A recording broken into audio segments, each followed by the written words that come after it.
নমস্কাৰ মৰমৰ ছাত্ৰ-ছাত্ৰীসকল ৰাজনী ছাৰ এডুকেশ্যনাল নামৰ ইউটিউব চেনেলটোলৈ তোমালোক আটাইকে স্বাগতম জনাইছো। আজিৰ এই ভিডিঅ'টোত নৱম শ্ৰেণীৰ ইংৰাজী পাঠ্যপুথিৰ A Legend of the Northland নামৰ কবিতাটো অধ্যয়ন কৰিবলৈ ওলাইছো।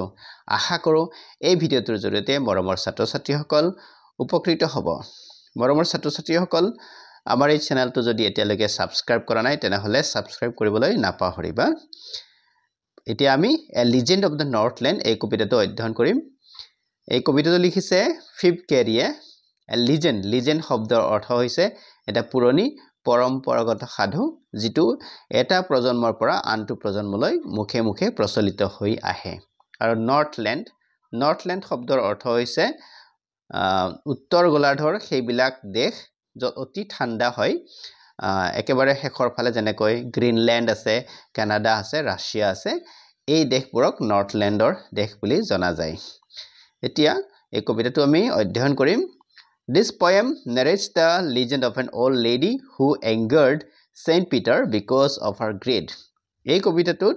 এনেকুৱা এটা কাহিনী কোৱা হৈছে, এগৰাকী বৃদ্ধ মহিলাৰ কথা কোৱা হৈছে যিয়ে মহান সেইণ্ট পিটাৰক খং উঠাইছিল because of her greed, তেওঁৰ লোভৰ কাৰণে। এতিয়া আমি কবিতাটো লাইন বাই লাইন অধ্যয়ন কৰিম। প্ৰথমতে আইছো আমি stanza number 1.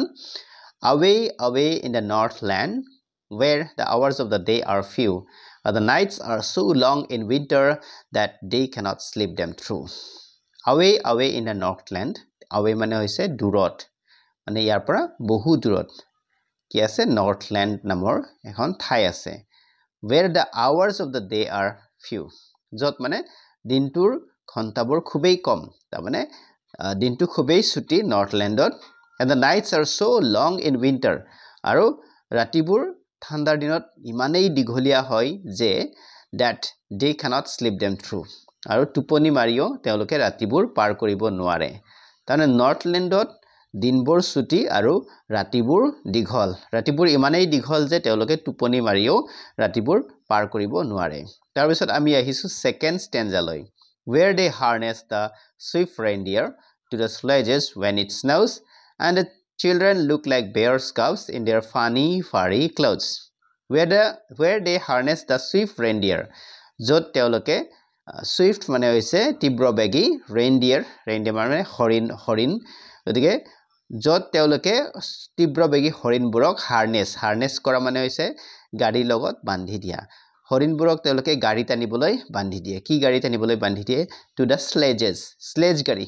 বৰফত চলা গাড়ীবোৰক স্লেজ গাড়ী বোলে, আৰু চকা নথকা গাড়ী, আৰু সেইবোৰ টানিবলৈ তেওঁলোকে হৰিণবোৰক বান্ধি দিয়ে। When it snows, যেতিয়া বৰফ পৰে।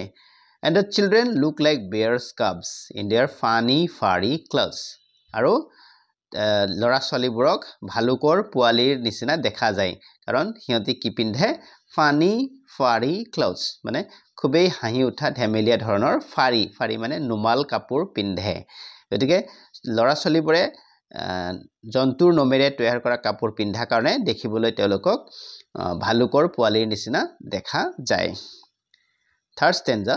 They tell them a curious story, I don't believe it is true, and yet you may learn a lesson if I tell the tale to you. They tell them a curious story. তেওঁলোকে তেওঁলোকৰ ল'ৰা ছোৱালীহঁতক এটা আচৰিত ধৰণৰ কাহিনী কয়। I don't believe it is true, আৰু মই সেইটো সঁচা বুলি বিশ্বাস নকৰো। তাৰমানে কবিয়ে সেই কাহিনীটো সঁচা বুলি বিশ্বাস নকৰে। And yet you may learn a lesson if I tell the tale to you. আৰু তথাপি আপোনালোকে এটা লেসন শিকিব পাৰে যদি মই এই কাহিনীটো তোমালোকক কওঁ। এই কাহিনীটো যদি মই তোমালোকক কওঁ তেতিয়াহ'লে তোমালোকে এটা পাঠ শিকিব পাৰিবা। গতিকে once when the good Saint Peter lived in the world below and walked about it preaching just as he did, Once when the good Saint Peter lived in the world below and walked about it preaching just as he did, এবাৰ যেতিয়া মহান সেইণ্ট পিটাৰে lived in the world below, তলৰ পৃথিৱীত বাস কৰিছিল, তাৰমানে মৰ্ত্যত বাস কৰিছিল বা তলত বাস কৰিছিল আমাৰ পৃথিৱীত, and walked about it preaching, আৰু এই পৃথিৱীত তেওঁ খোজকাঢ়ি ফুৰিছিল, ভ্ৰমণ কৰি ফুৰিছিল। প্ৰিচিং মানে হৈছে ধৰ্ম প্ৰচাৰ কৰি,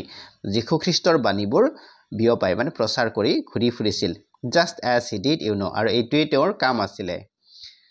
he came to the door of a cottage in traveling round the earth where the little woman was making cakes and baking them on the hearth he came to the door of a cottage আৰু এনেদৰে ঘূৰি ফুৰতে ধৰ্ম প্ৰচাৰ কৰি ঘূৰি ফুৰতে এদিনাখন তেওঁ আহি গল এটা জুপুৰি ঘৰৰ দুৱাৰ মুখত পজা ঘৰৰ দুৱাৰ মুখত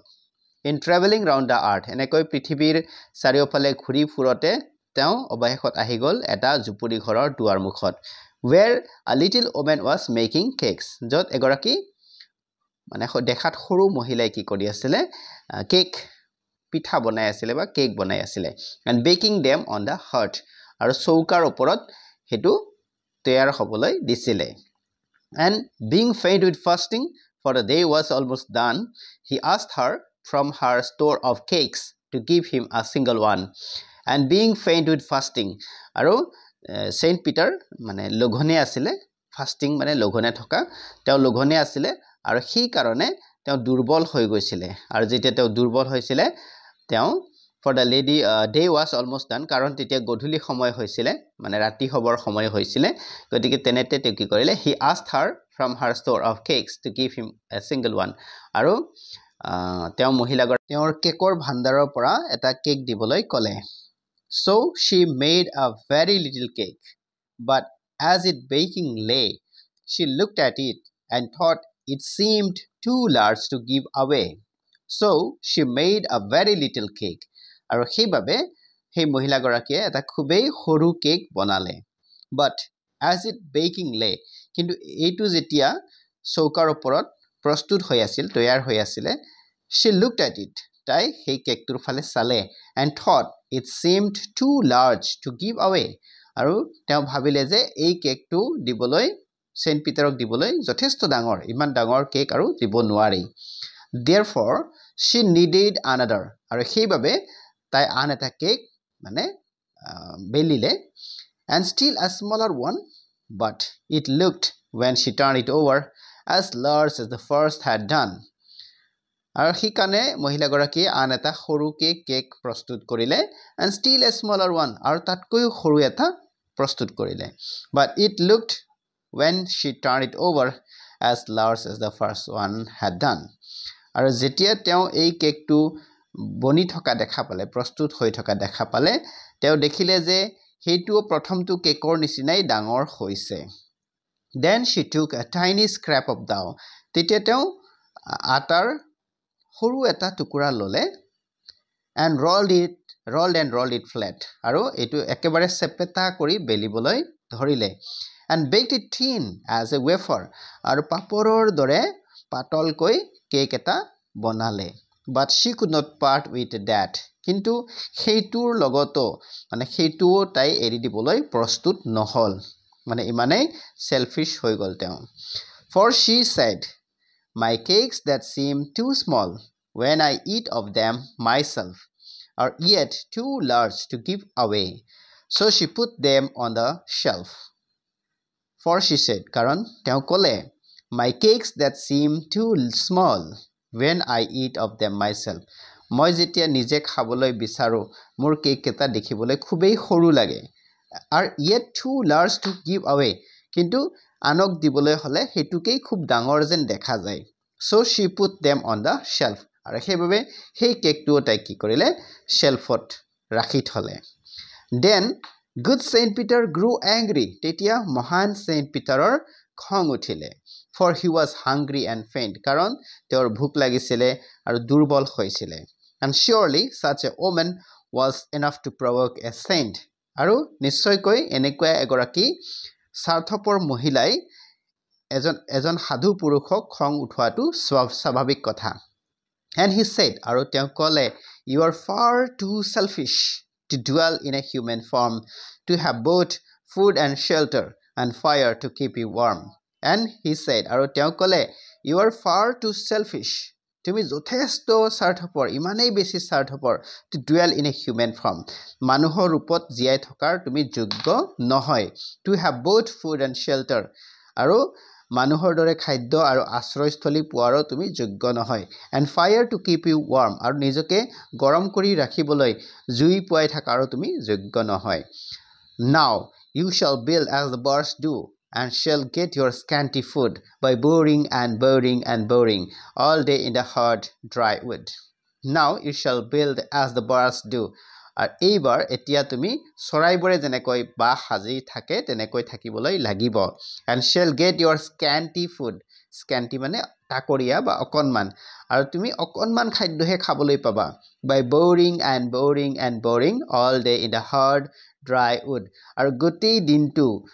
শুকান আৰু টান কাঠত খুটিয়াই অকনমান খাদ্যহে খাবলৈ পাবা then up she went through the chimney never speaking a word and out of the top flew a woodpecker for she was changed to a bird then up she went through the chimney আৰু তেতিয়া চিমনিৰ ওপৰেৰে তাই পাৰ হৈ গল ওপৰলৈ উৰি গল never speaking a word আৰু এটা শব্দও তেওঁ নকলে and out of the top flew a woodpecker আৰু চিমনিৰ ওপৰৰ অংশৰে এটা woodpecker অৰ্থাৎ বাৰ হৈ থকা চৰাই উৰি গল for she was changed to a bird কাৰণ তাইক মানে এটা চৰাইলৈ পৰিৱৰ্তন কৰা হল ৰূপান্তৰিত কৰা হল she had a scarlet cap on her head আৰু তাই এটা scarlet মানে ৰঙা বৰণৰ cap এটা পিন্ধি আছিল মূৰত and that was left the same আৰু হেতু তেনেকৈ ৰখা হল মানে capটো ৰঙা কৰিয়ে ৰখা হল but all the rest of her clothes were burnt black as a coal in the flame কিন্তু তাইৰ বাকি থকা কাপোৰবোৰ মানে জ্বলি উঠিলে জুইকুৰাত জ্বলি উঠতে কলা পৰি গল আৰু কয়লাৰ নিচিনা কলা হৈ গল গতিকে আমি বাৰ হৈ থকা চৰাইটো দেখিবলৈ কেনেকুৱা দেখিবলৈ পাওঁ কলা ৰঙৰ কিন্তু মূৰত এটা ৰঙা বৰণীয়া টুপি থাকে and every country school boy has seen her in the wood where she lives in the trees till this very day boring for food and every country school boy আৰু প্ৰতিখন দেশৰ school boy স্কুলীয়া লৰাবোৰে has seen her in the wood তাইক হাবি বা জংঘলত দেখিবলৈ পাইছে where she lives in the trees till this very day আৰু যত তাই এতিয়াও গছৰ ডালত বাস কৰে আজিলৈকে গছৰ ডালত বাস কৰে boring for food খাদ্যৰ বাবে হুকান গছৰ ডালত খুটিয়াই খাদ্য বিচাৰি ফুৰে কবিতাটো লিখিছে ফিভ কেৰিয়ে গতিকে মৰমৰ ছাত্ৰ-ছাত্ৰীসকল আশা কৰোঁ এই কবিতাটো তোমালোকে বুজিবলৈ সক্ষম হৈছা আৰু আগলৈ এনেকুৱা ধৰণৰ ভিডিঅ' পাই থাকিবলৈ মোৰ এই চেনেলটো সাবস্ক্ৰাইব কৰিবলৈ নাপাহৰিবা ধন্যবাদ